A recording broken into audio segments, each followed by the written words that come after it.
তো প্ৰায় ছাত্ৰ ছাত্ৰীক এটা মানে সেন্টেন্স তেওঁলোকৰ প্ৰায় ফেভাৰিট এটা সেন্টেন্স আছে যে अब होगा কামবেক, এতিয়াবা কামবেক কৰিম, এতিয়াবা পঢ়িম বা এতিয়াবা আজিবা কামবেক কৰিম।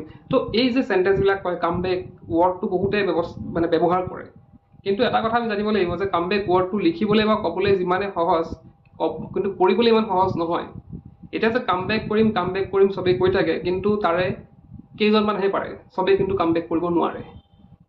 কামবেক মানে কি, এতিয়া বহুতো ছাত্ৰ ছাত্ৰী এনেকুৱা আছে, এতিয়া HSLC কথাখিনি বাৰু ক্লাছ 10 ছাত্ৰ ছাত্ৰীসকলে ধৰা পঢ়িছে, কিন্তু আমাৰ HS ছেকেণ্ড ইয়াৰৰ ক্ষেত্ৰত এটা প্ৰব্লেম আছে। যিসকলে HS 2027 দিবলৈ গৈ আছে তেওঁলোকৰ বাবে এটা প্ৰব্লেম আছে যে তেওঁলোকে এটা গেপ, মানে তেওঁলোকে কি কৰে, ক্লাছ 10ত ভালকে হয়তো ভাল ৰিজাল্ট কৰিছে তেওঁলোকে, কিন্তু ক্লাছ 11ত তেওঁলোকে এটা গেপ পাই গ'ল।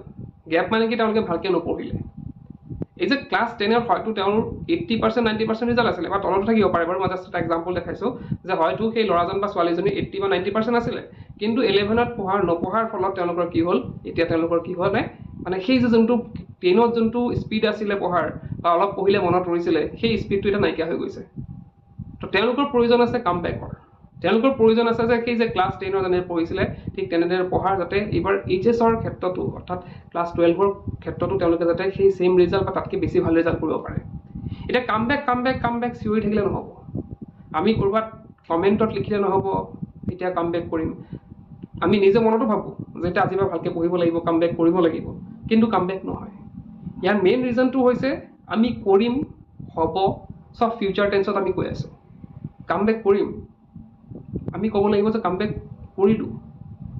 আমি মনতে সেই কামবেকৰ কথা কেতিয়া ভাবিম, যেতিয়া আমি কিতাপখন লৈ বহিলোঁ, তেতিয়া ভাবিব যে এতিয়া আজিৰ পৰা মই এতিয়া কৰিলোঁ বা ষ্টাৰ্ট কৰিলোঁ আৰু কামবেক কৰিলোঁ, আজিৰ পৰা মই কামবেক কৰিলোঁ। সেই ৱৰ্ডটো যেতিয়া তোমালোকে সেই সেন্টেন্সটো যেতিয়া লিখিব পাৰিবা, তেতিয়া তোমালোকৰ একচুৱেলি কামবেক হ'ব। আমি যদি ফিউচাৰ টেন্সৰ কথাবিলাক কৈ থাকোঁ যে কামবেক কৰিম, আজি কৰিম, কাইলৈ কৰিম, পৰহিলৈ কৰিম, তো এনেকৈ কৰোঁতে কি হৈ যাব, এক্সামে আহি যাব কিন্তু কামবেক কৰাৰ সময় নাথাকিব। সেইকাৰণে কামবেক কৰিব নোৱাৰাৰ ফলতে বহুতো ছাত্ৰ ছাত্ৰী কিন্তু এক্সাম বেয়া হয়। কোনোবা তোমালোকে এক্সাম্পল হিচাপে তোমালোকে বহুত ছাত্ৰ ছাত্ৰী দেখিবা তেওঁলোকে ক্লাছ 10ত বহুত ভাল ৰিজাল্ট এটা কৰিছিলে, কিন্তু ক্লাছ 12ত তেওঁলোকৰ কিন্তু এটা বেয়া ৰিজাল্ট হয়। ইয়াৰ মেইন ৰিজন হৈছে তেওঁলোকে কামবেক কৰিব নোৱাৰে। ক্লাছ 11ত তেওঁলোকে ভালকৈ নপঢ়াৰ ফলত সেই যোনটো পঢ়াৰ স্পীড আছিলে বা পঢ়াৰ যোনটো ধাউতি আছিলে, সেই ধাউতিটো তেওঁলোকৰ এতিয়া বৰ্তমান নাই।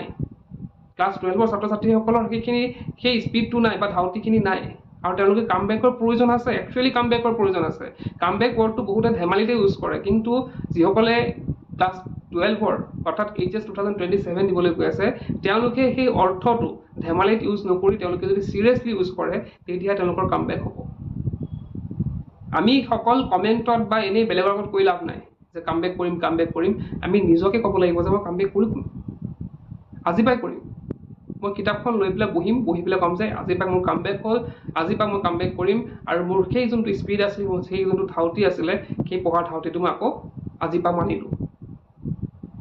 তোমালোকে যদি বোলে এনেই কামবেক কৰিম কৈ থাকা, কি হ'ব?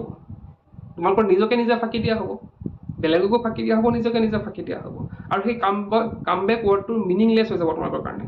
সেই কামবেক ৱৰ্ডটো তোমালোকৰ মিনিংলেছ হৈ যাব আৰু তোমালোকে কেতিয়াও কামবেক কৰিব নোৱাৰিবা। সেইকাৰণে মই কৈছোঁ যে বস্তুটো অলপ চিৰিয়াছলি লোৱা। যদি তোমাৰ পঢ়াত মন বহা নাই, তুমি যদি এতিয়াও একো পঢ়া নাই, কামবেক কৰিব লাগিব। এতিয়া কামবেক কৰাৰ সময় আহি গৈছে, আৰু আমাৰ হাতত বহুত দিন নাই।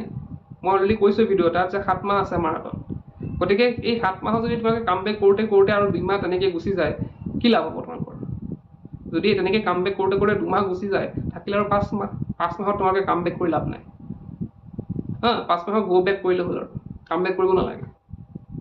তো সেইকাৰণে ট্ৰাই কৰা যে সোনকালে কামবেক কৰিব পাৰা, যাতে তোমালোকে আজিয়ে কৰা, ভিডিঅ'টো চোৱাৰ পিছতে কৰা। ভিডিঅ'টো চোৱাৰ পিছতে লাগি যোৱা বোলে হয় মই আজিৰ পৰাই কৰিম।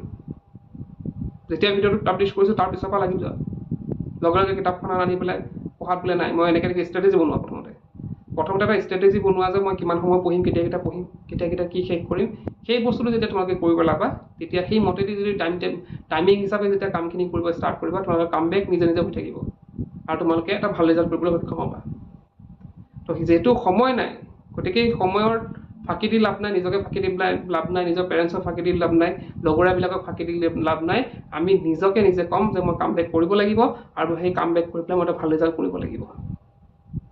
তো এইখিনি আছিলে, আৰু কামবেক কৰাত তোমালোকক সহায় কৰিব আমাৰ ক্লাছ 12ৰ যি নোটছ আছে English alternative English Assamese political science education economics logic and philosophy তো এই যে নোটছৰ যোনবিলাক কোৰ্চ আছে 99 ৰুপিজৰ সেইখিনি তোমালোকক সহায় কৰিব কাম বেক কৰিবলৈ কাৰণ তোমালোকে যদি এতিয়া পৰা সেই নোটছখিনি পঢ়ি যোৱা চেপ্টাৰটো পঢ়িব লাগিব লগতে যদি তোমালোকে নোটছখিনি পঢ়ি যোৱা তোমালোকৰ সহায় হ'ব কেনেকুৱা ধৰণৰ আমাৰ ইয়াত যোনবিলাক নোটছ আছে তাত প্ৰিভিয়াছ ইয়াৰ কুৱেশ্যনবিলাকো আছে গতিকে ইয়াৰ ৱাইজ কেনেকুৱা কুৱেশ্যন আহে কেনেকুৱা পেটাৰ্ণ হয় সেই গোটেইখিনি তোমালোকে এই নোটছখিনিত পাই যাবা আৰু লগতে তোমালোকে সেইখিনি বুজি ল'ব পাৰিবা যে কেনেধৰণৰ কুৱেশ্যন আহে বা এবাৰ কি কি পঢ়াৰ সম্ভাৱনা আছে তো কাম বেক কৰিব লাগিব আৰু কোনে কোনে কৰিবা কমেণ্ট বক্সত লিখিব নাপাহৰিবা আজিলৈ কৰি কি পঢ়া